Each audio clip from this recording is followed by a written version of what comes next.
লাউয়ের ডাঁটার পোস্ত বানাবো। কড়াইয়ে সাদা তেল দিলাম, একটু কালো জিরে আর কাঁচা লঙ্কা দিয়ে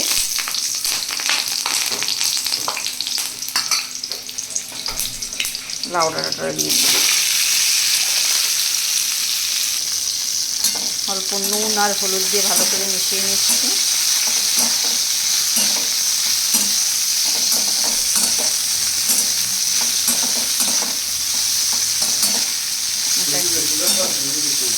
এটাকে এখন সেদ্ধ হওয়ার জন্য ঢেকে রাখবো কিছুক্ষণ। ডাঁটাগুলো সেদ্ধ হয়ে এসছে। এখন এটার মধ্যে আমি পোস্ত আর কাজু বাদাম পেস্ট করা আছে সেই মিশ্রণটা ঢেলে ভালো করে, ওর সাথে একটু নারকেলও দিয়েছি।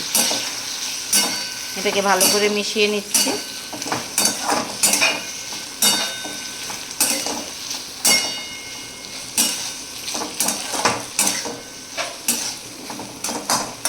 এরকম মাখা মাখা হয়ে গেল, দেখুন ব্যাপারটা। নামানোর আগে একটু চিনি দিয়ে দেব, স্বাদ মতো চিনি দিলাম। এখন অ্যাড করে নিচ্ছি। একটু মিক্স হওয়ার টাইম দিতে হবে, তার জন্য একটু 2-3 ফোঁটা জল দিয়ে দেব।